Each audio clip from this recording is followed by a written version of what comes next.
Assalomu alaykum. Bugungi mavzu axborot himoyasi protokoli, antiviruslar va firewall. Darslikda ko'rsatilgan amaliy ko'nikmalar. Internet va ijtimoiy tarmoqdan foydalanish orqali shaxsiy ma'lumotlarni sababsiz oshkor qilishning oldini olish choralarini tushunish, elektron xavfsizlik nima uchun zarurligini muhokama qilish, ma'lumotlarning samarali xavfsizligi va internetda ma'lumotlarning xavfsizligi nima ekanini bilish, xavfsizlikni oshirishning turli usullari haqida o'rganish. Qadrli o'quvchilar, bilib olish kerakki, internet xavfsizligiga taalluqli salbiy odatlar sizni turli keraksiz xatarlarga duchor qilishi mumkin. Elektron pochta, ijtimoiy tarmoqlar, telefon yoki elektron onlayn akkauntlar, onlayn auksion yoki onlayn banking saytlaridan foydalanayotganda ulardagi parollar, pin kodlar va foydalanuvchi nomlarini nazorat qilib borishimiz kerak. Parollarni doimo sir saqlash lozim. Parollar ma'lumotlarimizni begona ko'zlardan himoyalashga mo'ljallangan. Sodda parollar bu topib olish oson bo'lgan parollardir. Masalan, tug'ilgan kuningiz, uyingiz yoki biror shaxsiy narsangizning nomi yoki parolingizni topmoqchi bo'lganlar parollarni buzish dasturlari orqali oson topib oladigan parol bo'lmasligi kerak. Parol lug'atdagi so'z bo'lmasligi kerak va u raqamlardan, shuningdek harflardan iborat bo'lgani ma'qul. Ayrim harflar kichik, ayrimlari bosh harflar bilan yozilishi va 8 ta belgidan uzunroq bo'lishi talab qilinadi. Yaxshi parollar harflar, raqamlar va belgilarni o'zida uyg'unlashtiradi. Parolingizdagi harflarni o'xshash raqam bilan almashtirish mumkin. Biometrik ma'lumotlar barmoq izlari kabi har bir shaxs uchun xos bo'lgan, identifikatsiya qilish maqsadida ishlatiladigan yozuvlarga o'xshab ketadi. Biometrik ma'lumotlar ikki turga bo'linadi. Fiziologik biometrik ma'lumotlar inson tanasining jismoniy jihatiga bog'liq bo'ladi, masalan, barmoq izi yoki ko'zni skanerlash. Texnik biometrik ma'lumotlar esa imzo, husnixat tahlili va ovoz tonini tanish kabi ma'lumotlarni o'z ichiga oladi. Biometrik qurilmalar odatda ikkita asosiy usullardan biri yordamida ishlaydi: tasdiqlash va shaxsni aniqlash. Internetdagi ma'lumotlarning xavfsizligi. Raqamli sertifikat kompyuteringizda saqlanadigan bir juft fayldir. Ular shaxsiy imzo hamda muhrlangan konvertlarning raqamli ekvivalentini yaratishga imkon beradi. Fayllar ochiq kalit va yopiq kalitdan iborat. Ochiq kalit umumiy hisoblanadi, biroq siz faqat yopiq kalitdan foydalanishingiz mumkin.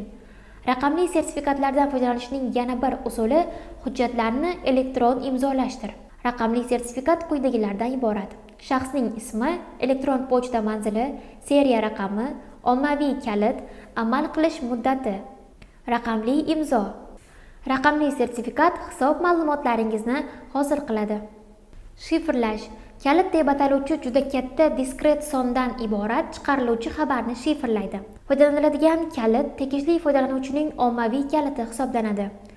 Brauzer xavfsizligi holati qatorining ranglari, shuningdek joriy veb-sayt xavfsiz aloqadan foydalanishi haqida xabar qiladi.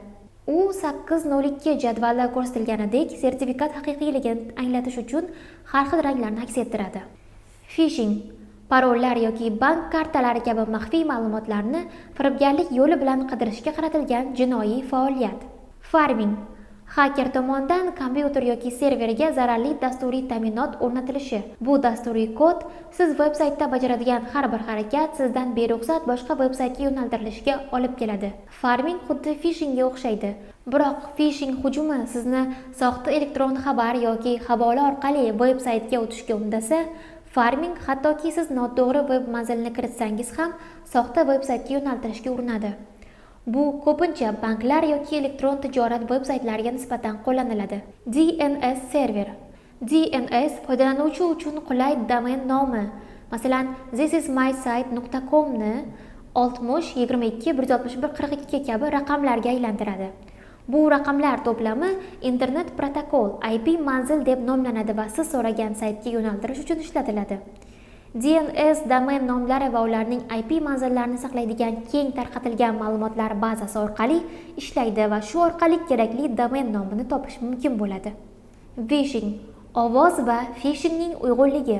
Firibgarlar tomonidan jabr ko'ruvchining shaxsiy ma'lumotlarini simli telefon aloqasi orqali olinishi. Phishing ovozli phishing va u keyinchalik telefon liniyasidan foydalanish uchun hisob-kitob qiluvchiga bog'lanishi mumkin bo'lgan kredit kartalar raqamini o'g'irlashda simli telefon aloqasidan foydalanadi.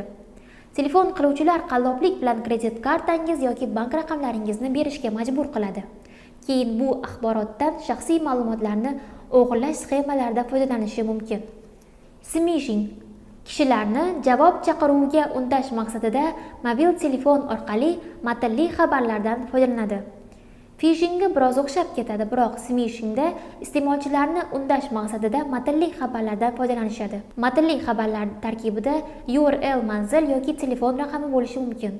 Agar telefon raqamini tersangiz, avtomatik ovozli xabar o'sha tizimga o'tib qolishi mumkin. Forum internetda boshqa shaxslar bilan mavzularni muhokama qilishingiz mumkin bo'lgan platforma. Internet odatda moderatsiya qilmaydi. Shu bois internetga hech kim egalik qilmaydi. Kompyuter virusi ruxsatsiz turli kompyuterlarga o'rnatiladigan va ularni zararlovchi dasturiy ta'minotning bir qismi. Josus dasturlar foydalanuvchining kompyuterga kiritiladigan parollari kabi harakatlarni yozib oladi va bu axborotni malware dasturlarini yozgan shaxsga uzatadi. Kompyuteringizni virus zararlashdan saqlanishning bir nechta oddiy usullari mavjud. Birinchi, antivirus dasturi o'rnating va uni yaroqli holatda saqlang. Ikkinchi, ruxsatingizsiz dasturiy ta'minot vositalari o'rnatilishidan saqlanish uchun antivirus dasturini o'rnating.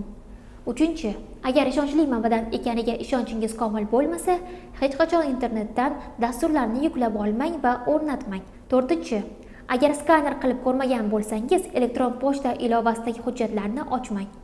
Beshinchi, veb-saytlardagi shubhali tuyulgan havolalar ustiga bosmang. Oltinchi, agar xotira kartasi yoki kompakt diskdan foydalansangiz, biror faylni ochishdan oldin viruslarga qarshi tekshiruvni ishga tushiring. Kredit kartalari orqali firibgarlik qalloblik yo'li bilan kredit yoki debit kartasi kabi to'lov kartalari yordamida amalga oshiriladigan o'g'rilik yoki firibgarlikni tasvirlash uchun ishlatiladigan keng miqyosli atamadir. Kredit kartalari orqali firibgarlikdan maqsad tovarlarni to'lovsiz olish yoki hisobdan mablag'larni o'g'irlash bo'lishi mumkin. Bulutli dasturlar ma'lumotlar va dasturlarning kompyuteringiz qattiq diskida emas, internetda markazlashgan joyda saqlanishidir. Bulut ba'zida nimadir bulutda, ya'ni cloudda saqlanishi haqida gapiramiz. Bu internetda saqlanadigan va internet orqali foydalanadigan dasturiy ilovalar va ma'lumotlarga taalluqlidir. Bulutli dasturlar ma'lumotlarimiz qayerda saqlanishini o'ylash shart emasligini anglatadi, chunki bulutli dasturlar yordamida biz qayerda bo'lsak, ular ham o'sha yerda bo'ladi. Turli parol va login orqali ularni xohlagan joyimizda yuklab olishimiz mumkin. Firewall siz va siz ulangan istalgan boshqa kompyuter o'rtasidagi himoya to'sig'idir. Firewall zararli ulanishlarni bloklash maqsadida kompyuteringiz va tashqi dunyo o'rtasida xabarlarni ushlab oluvchi dasturiy yoki qurilmaviy ta'minot bo'lishi mumkin. Parollarni boshqarish vositasi nimaligi bilan tanishing va qisqa tushuntirish yozing. Har oy qancha yangi viruslar yozilishini aniqlashga urinib ko'ring. Keyin esa sizning antivirus dasturingiz qanchalik tez-tez yangilanishini biling. To'lov kartangiz ma'lumotlarini internetda xavfsiz saqlash uchun yana qanday qoidalarga amal qilish mumkin? Firewall bu siz va siz ulangan istalgan boshqa kompyuter o'rtasidagi himoya to'sig'idir. Uning qanday ishlashini tasvirlang. Berilgan ma'lumotlardan quyidagicha umumiy tushunchalarni keltirib chiqaramiz. Elektron pochta xabarlari va dastur hujjatlari kontentlarini himoyalash uchun ularni doimo shifrlash lozim. Kompyuteringizdagi fayllar va papkalarni ham shifrlang. Bu yo'qotilgan yoki o'g'irlangan mobil qurilmalar va noutbuklar uchun ham foydali. Chunki o'g'rilar har qanday shifrlangan fayllar yoki papkalarga kirish uchun parolingizni bilishi talab qilinadi. Smishing yoki phishing kabi xabarlarga javob bermaslik kerak. Ma'lumotlarni parollar, brend mavzular va shifrlash usullari bilan himoyalash mumkin. Bugungi mavzu shulardan iborat edi. Yana ko'rishguncha salomat bo'ling.